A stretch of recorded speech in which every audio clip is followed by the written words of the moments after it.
8-ші түн. Ей, ұлы бақытты патшам! Балық бәйітін аяқтады да, қазаннан қарғып шығып, қызға ерді де кете барды. Жарылып тұрған асхананың қабырғасы олар шыққан соң бұрынғысындай біте қалды. Бұл уақиғаны уәзір көзімен көрген соң, патшадан жасыра алмады. Асханадан шықты да, патшаның алдына кіріп, болған істі баяндады. Патша көп таңырқап отырғаннан кейін, өз көзімен көретін іс екен деп ойлады ішінен. Балықшыны шақырып алып, 4 балықты қайта ұстап әкел, деп бұйырды. Шал өкпесін қолына алып ұшып барып, қара судың 4 балығын ұстап алды да, патшаға әкеліп, міне тақсыр, деп қолына берді. Шалдың бұл қызметіне патша да риза болды. Риза болғаны соншалық, 400 ділдәні санатып, балықты берген оң қолына ұстата берді. Патша уәзірге қарап, қазанды алдыма әкеліңдер де, балықты қуырт, кереметін көзіммен көрейін, деді. Уәзір патшаның бұйрығын орындап, қазанды келтірді де, қайнаған майға балықты салды. Майға түскен балықтың беті қызарып, пісе бергенде, үйдің бір қабырғасы шытынап жарыла бастады. Айырылып ашылды да, қолында кетпеннің сабындай келтегі бар қазанның түп күйесіндей қара құл кіріп келіп, берген уәделеріңде бармысың? Деді қайнаған майда шыжып жатқан балықтарға. Әрқашан біз уәдемізді десіп қызға айтатын өлеңіндей өлеңді бұған да айтты. Бірақ мағынасы басқа болды. Серт бұзарлық шама кәне, бенделеріміз еріп кеткен. Бірде отқа, бірде суға бейнеміз бар күйіп піскен. Құл қолындағы таяғымен қазанды төңкеріп тастап, балықтарды ертіп кете берді. Жарылған үйдің қабырғасы қайта бітіп, қалпына келді. Патша көзімен көрген соң терең ойға түсті. Бұл балықтарда да, бұлардың жүрген суында да бір сыр болуы керек, деді ол. Оны түбіне жетіп ашпасам, менің патша деген атым қайсы? Соны тексеруім керек, деді ішінен. Балықшыны шақырып алып, сен бұл балықтарды қайдан ұстап жүрсің, деді. Бұларды ма, тақсыр? Мына тұрған тау бар ғой, тақсыр. Таудың ар жағында, тақсыр, үй орнындай қара су бар, тақсыр. Содан ұстап жүрмін, тақсыр, деп сасқалақтады шал байғұс. Оның бұдан неше күндік жол, деді патша. Алыс емес, тақсыр. Жай жүріп, жарты сағатта баруға болады, тақсыр, деді шал. Япыр-ау, мен көрмеген қандай қара су? Ондай су жоқ еді ғой бұл тауда, деп таңырқанды патша. Барлық жігіт желеңін ертіп алып, бірнеше мерген, құс салатын құсбегі аңшыларын, ит жүгірткен аңшыларын ертіп, аң аулай барып, суды көрмек болды. Патшаның алдына түсіп, жаяу дедек қағып келе жатқан шал, осынша машақатқа салып кеткен диюға лағнет айтып, мына бәйітті айтты. Жақсылықты жаттан күтіп қалғаның, сау басыңа сақинаны салғаның, мұның арты бір бәлеге соқтықса, өлгенімше арқалаған арманым.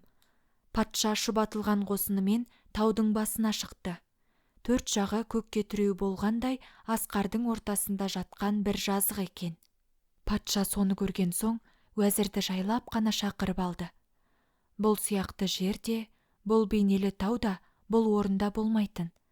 Өмір бойы көрмеген көрініс, тек сиқырдың ісі болуға тиіс. Оның қауіпті уақиғасы тап келсе, басқалар шалдықпас үшін енді мұндағы сырды жеке өзім жүріп тексергім келіп тұр. Сен мына кісілерге бас болып, осы арада қала тұр, деді. Уәзір кісілерді алып қалды да, қара суға патша жеке барып, ішінде ойнап жүрген балықты тамаша етіп қарады. Патша су мен балықтан ешбір сырдың түйінін шеше алмады. Күн батып қараңғы түсті. Қайтып кісілерін іздеп, оларды да орнынан таба алмады. Тіпті жердің бейнесі өзгеріп, қайдан келіп, қайда тұрғаны белгісіз болды. Қайтадан қара суды тауып алып, қылышын қолына ұстап, жазықты аралап жүре берді. Бір кезде қарайған бір нәрсе көрінді.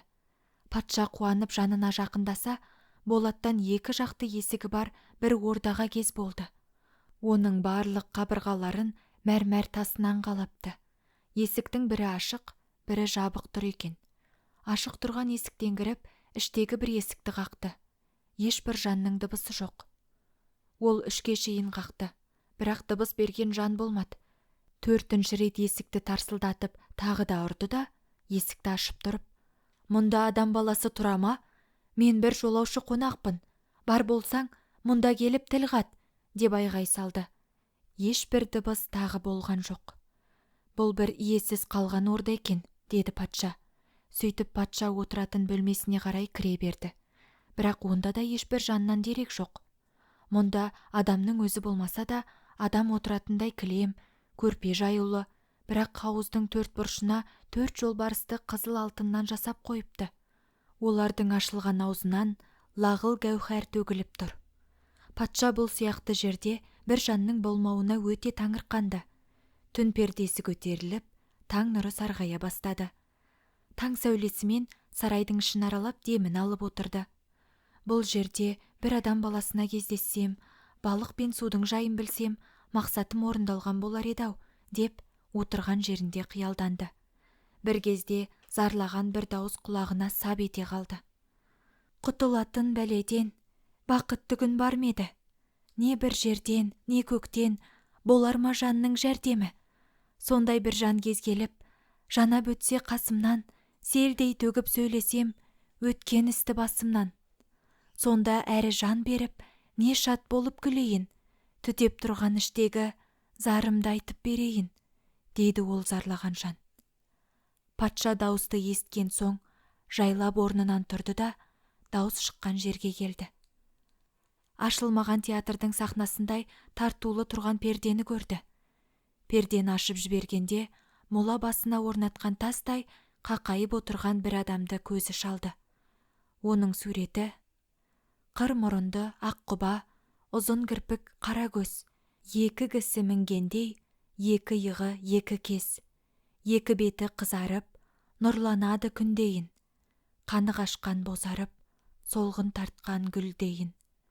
Қозғалмайды орнынан, отыр солай бір жігіт, зарланады жасағып, күтеді екен не үміт. Патша жігітті көрген соң, бір түрлі қуаныш қаны бетіне жүгіргендей болды. Жігітті қайғы бұлты басып, жанған оттың орнындай сүйкімсіз сұрғылты ғана бетінде қалғандай, енеге шаншым еті жоқ, тек бір отырған тірі аруақ сияқты. «Ассалаумағалейкум», деді патша, отырған жігітке айрықша бір жақындық дауыспен. «Уағалейкум сәлем, мейірімді мейманым. Орнынан тұрмады деп айып ете көрме. Мен бір қайғы бұлты төбесіне шөккен жанмын», деді жігіт. Патша өзі жерік болған 4 балықтың сырын сұрағалы асықты. «Ей, дос, ордаңыздың жанында қара суда жүрген 4 түрлі балық, қорған тәрізді қоршалған 4 тау, осы өзің отырған орда, өзіңнің бұл отырсың қалай? Неге зарланасың? Маған осы жағдайдан толық түсінік бер», деді. Жігіт оны естіп, қамығып, көзінің жасын сықты. Алдында жабулы тұрған пердені сырып тастады да, кіндігінен төмен қарай қара тас болып жерге шөккен денесін көрсетті. Оның адам суретінде отырған денесі тек кіндігінен жоғарғы жері еді. Көзінің жасын құрғатып алып, жігіт әңгімеге кірісті.